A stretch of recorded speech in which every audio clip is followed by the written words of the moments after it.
네, 안녕하십니까. 세 번째 강의를 시작하겠습니다.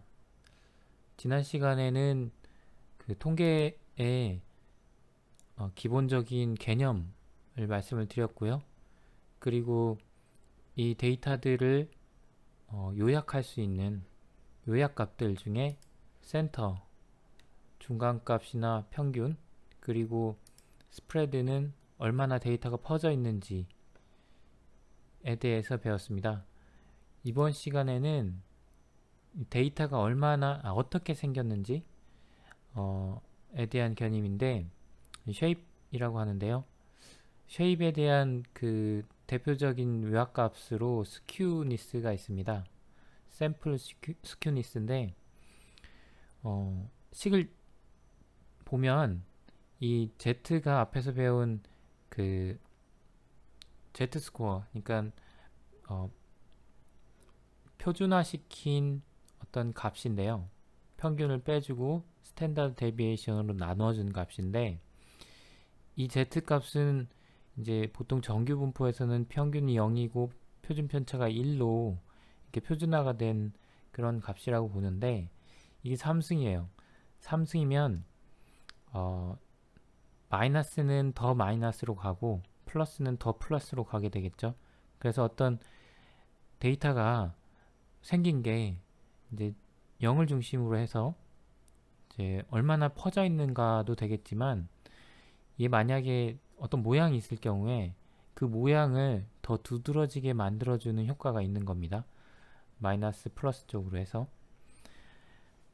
네, 그래서 음, 이 스큐니스는 일반적으로 많이 쓰지는 않습니다. 그 이제 평균이나 분산이 가장 많이 쓰이고요. 참고 삼아서 이런 게 있다 정도로 여러분이 생각을 하시면 될 것 같습니다. 스큐니스를 계산하는 방법은 이대로 그냥 식을 구현한 거고요. 어, 함수를 만들어서 이렇게 키드웨이트라는 데이터를 가지고 히스토그램도 만들고 그리고 히스토그램을 보고 어떤 모양을 보면 이제 마이스큐니스 그러니까 스큐니스에 대한 어떤 정량적인 값도 이제 나올 수가 있는 거죠. 한번 코드를 여러분이 쭉 해보시면 될 것 같고 그 쉐입을 나타내는 또 다른 그 메저 중에 하나가 그 쿼토시스입니다. 쿼토시스 같은 경우에는 어, 이 z값의 4승이죠. z값의 4승이면 다 양수로 되는 건데 이 얘기는 작은 수들을 굉장히 크게 만들어주는 효과가 있겠죠. 그 얘기는 어떤 분포가 이렇게 정규 분포 같은 걸 생각을 했을 때 작은 수들, 이 끝에 있는 작은 수들이 커지니까 이 쿼토시스 같은 경우에는 테일이 얼마나 많냐. 그러니까 이 데이터가 분포가 되어 있는데 이게 그러니까 끝에 있는 데이터들이 얼마나 많으냐 적으냐 이런 것들을 나타내준 어떤 정량적인 매저라고 보시면 됩니다. 그래서 쿼토시스도 역시 뭐 이런 식으로 계산을 해서 우리가 구할 수가 있고요. 정량값을 또 히스토그램하고 정량값을 한번 비교해 보시면 될 것 같습니다. 자, 이렇게 우리가 그 유니베리에이트 데이터에서 요약값들 센터, 스프레드, 쉐입 이 요약값들을 몇 개를 알아봤는데 데이터를 우리가 가지고 있을 때 이 데이터를 처음에 이제 받고 나서 분석을 시작할 때 보는 게 물론 데이터를 눈으로 이제 하나하나 보는 것도 중요하고요. 근데 한눈에 볼 때는 그래프가 제일 좋은 방법입니다. 그래서 그래프를 그려보는데 이제 제가 소개드린 몇 가지 그래프가 이 요약값들 요약값들을 한눈에 볼 수 있는 그런 그래프라고 생각을 하시면 되겠습니다. 네, 먼저 히스토그램입니다. 히스토그램 여러분 대부분 아실 텐데 히스토그램은 센터랑 스프레드, 쉐입을 모두 볼 수 있는 이 서머리들을 모두 볼 수 있는 그래프로서 많이 쓰이죠. 그래서 그리는 방법은 전체 범위 데이터가 포함되도록 범위를 정하고 그다음에 동일 간격으로 구분되는 계급의 개수를 정한 다음에 각 계급에 해당되는 데이터의 개수를 세해서 그 개수만큼 도수만큼 막대 그래프를 그려주면 되겠습니다. 데이터는 페이스풀이라는 그 간헐 온천에서 그 온천이 솟아나오는 시간을 분을 조사를 한 데이터고요. 이게 옐로스톤 국립공원에 있고 이게 전체 데이터입니다. 전체 데이터의 레인지를 보면 43부터 96이죠. 그러니까 43분에서 96분 사이에 한 번씩 그 분출을 하는 겁니다.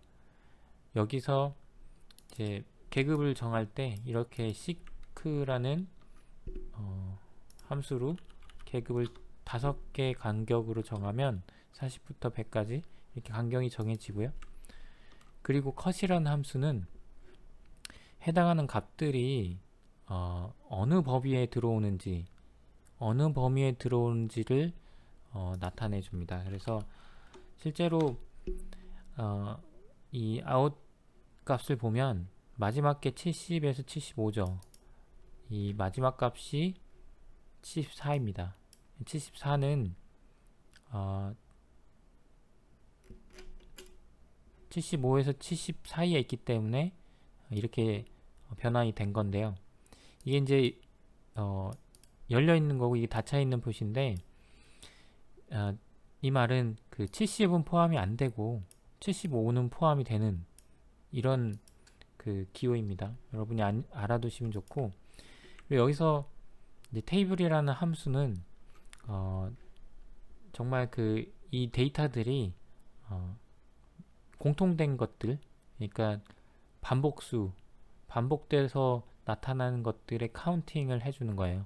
그래서 이제 범주형 데이터 같은 경우에 테이블이라는 함수를 많이 분석을 하면서 많이 쓰는데, 여기 같은 경우에는 이제 70에서 75 사이에 있는 이 문자 자체, 이게 어떤 하나의 문자라고 하면 이 문자 자체가 몇 개나 있는지, 여기도 있고 여기 위에도 있죠. 그러니까 몇 개나 있는지 봐서 그거의 개수를 세주는 겁니다. 27개가 있는 거죠.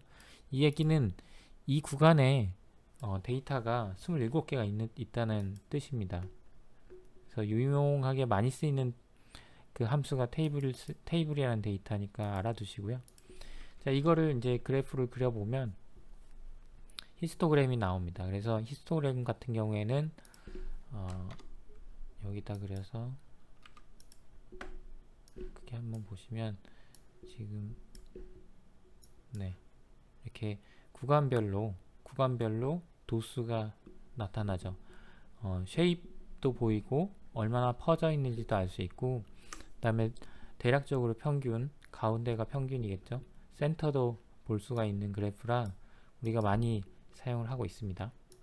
다음은 덴시티 플롯입니다. 덴시티 플롯은 히스토그램과 거의 같은 개념인데 계급을 굉장히 잘게 나누고 해당되는 구간의 빈도가 이제 하나라도 있을 때, 굉장히 데이터가 많을 때 그린 히스토그램과 거의 비슷한 그림이라고 볼 수 있고요.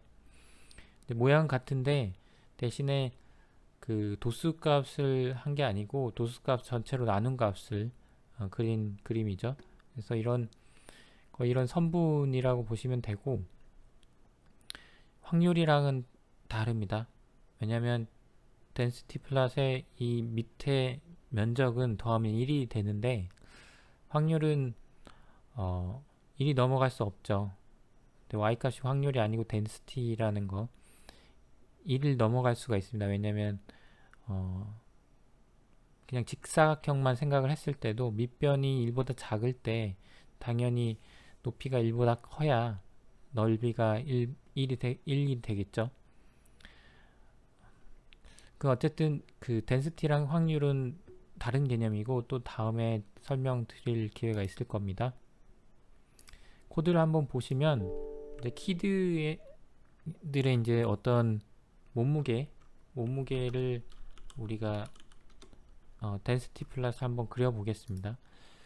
이제 히스토그램을 그릴 수도 있는데, 히스토그램은 WTS 앞에 배웠던 것처럼 이제 그리시면 되는데, 앞에 이걸 안 했네요. 네,